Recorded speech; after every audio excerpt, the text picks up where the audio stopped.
mga katambay. So, update tayo ngayon sa ating mga naitanim na mga gulay, mga kalabasa. After po nating naitanim ng after 1 week. O, ito na po siya.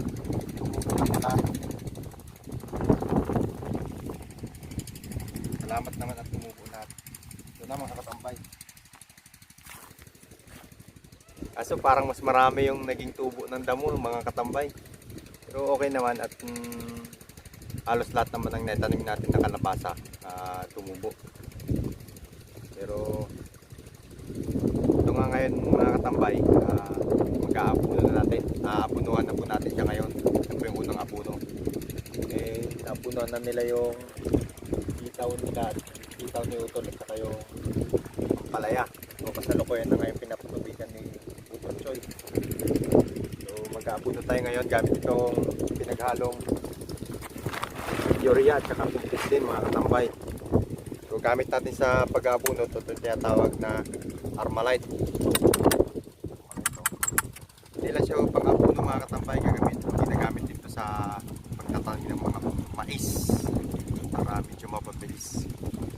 Tinatawag na Armalite kasi pang tunog Armalite siya dito. Ito nga lang parang umuso niya parang mga tawag dito, umuso ng patok. Kuha! Kuha! Yan yun. Diba? Ayun. Tara! Samahan nyo kami mga tambay sa unang apuno na ito ng pag-aapuno ng kalabasa. So hindi lang naman akong kasama ko mag-aapuno mga katambay. Torpos kasama ko na sa pag-aapuno. Okay.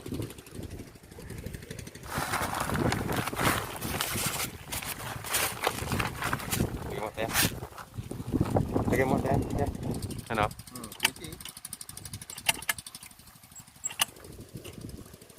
Sabay nyo lang pala.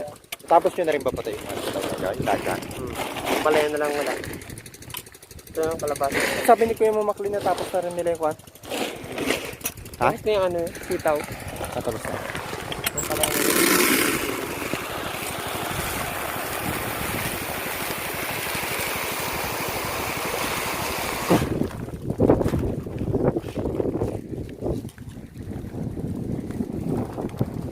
So katamtaman lang mga katambay. Ito lang ang tamang paggamit na ito. So pag-aapuno natin mga katambay, hindi siya dapat na dikit sa puno. Kailangan may allowance siya ng mga 5 cm, 5 to 10 cm. Tulad na to. Ito. Buksok natin muna. Tapos laglag. Tapos kagandahan lang pag binuksok mo siya, diretso tabo na siya.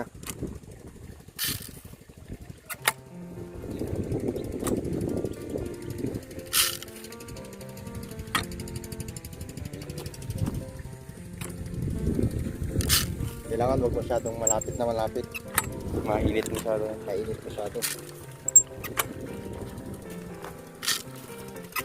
Diba? Mabilis. Mabilis ang Armalite edition. Kaya,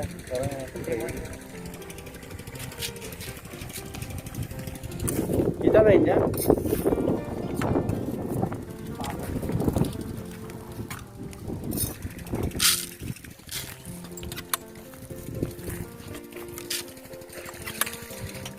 Dati nung wala pang mga ganito katambay, ang ginagamit na namin, buksok muna tapos iba yung taga hulog ng abuno. Magaling din yung nakadiscover na to.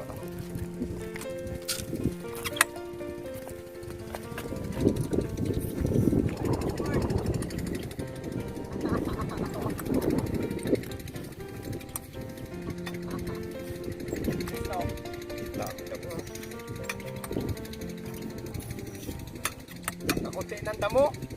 Kadaming tubo ng kalabasa. Safe naman to eh. Pag talagang lumago na, raruin tong pagitan niya.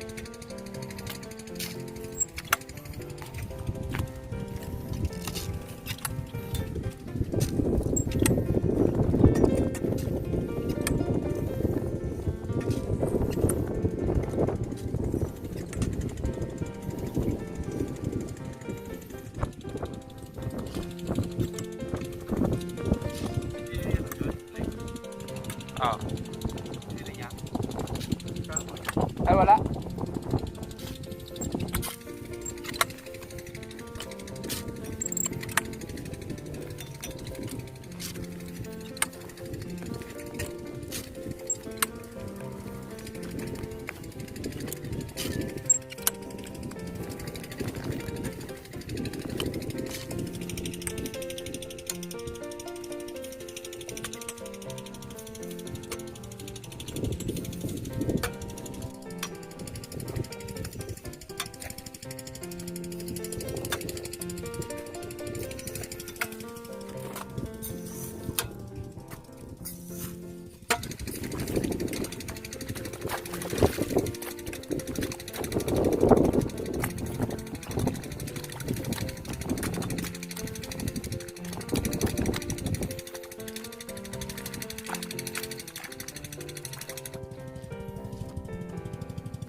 Buko salad.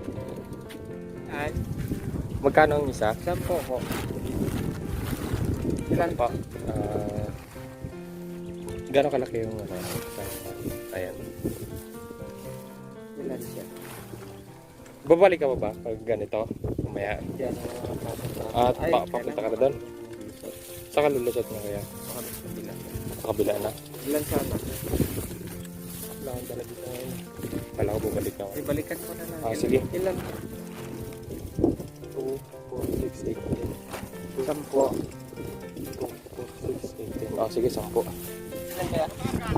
10. Wala si Gigo.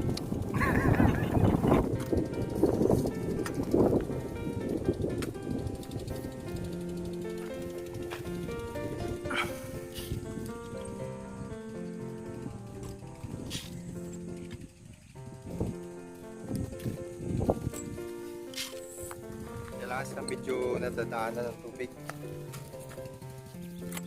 para matunaw siya kagad.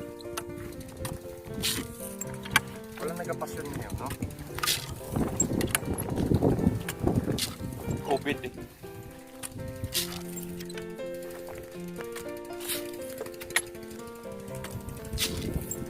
Tarang malakas ang hangin. Kahit mainit, gusto malakas ang hangin.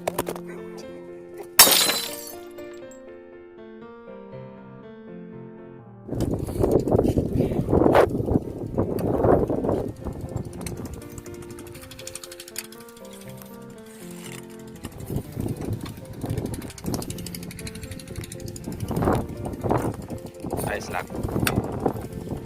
Tambay. Ayos lang. Kahit mainit. Mahangin naman eh. Shout out sa mga katrabaho dati sa Robinsons. Sila Boss Jeff, si Jogs, mga nanonood dyan. Si Red Di Mapilis, Shadow Pablimar. Shoutout nga pala kay Jenjen at sa mga Tropa Pits. tropa pips natin dyan. Kamusta yung ano mo? Kamusta yung bike mo? Nandun sa bahay, nakatambay muna. Kailan kayo mag-rides ng mga tropa mo? Wala pa schedule, may gawa pa tayo eh. Module muna. Nagmo-module ka, nagpatubig ka ng sitaw. Sang ka pa. Sipag talaga na Joy. At shoutout nga pala dyan kay Pasko dyan. Shoutout din pala sa mga Legiada Brothers.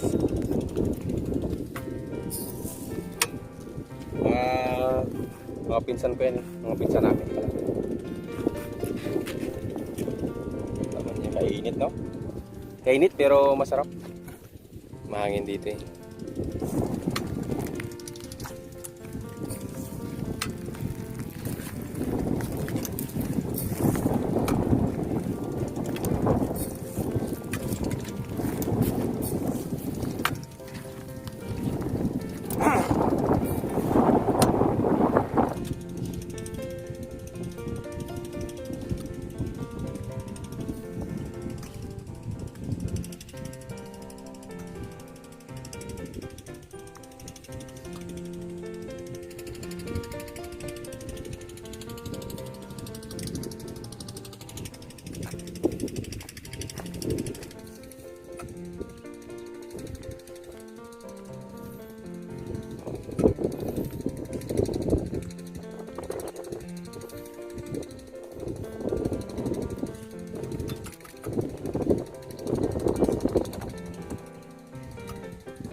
yun, nakatapos na tayo mga katambay sa pagkabuno ng ating mga kalabasa.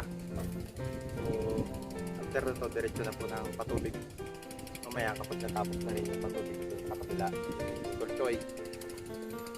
Purpose nun para matunaw kaagad yung abono at yung masipsip ng kalabasa at para mabilis lumaki.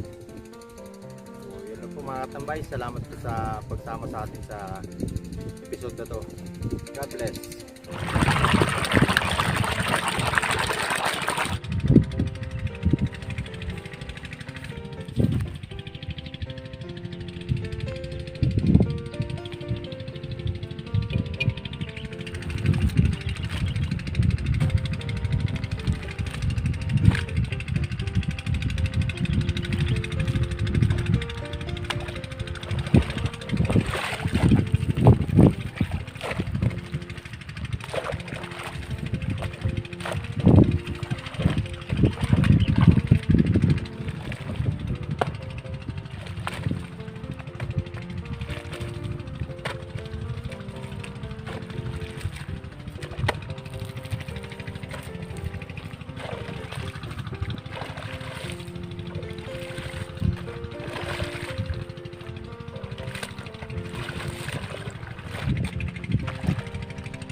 Shoutout nga pala kay Utol Markel Marcos ng Stott Mercy at sa iba niya pang mga kasama.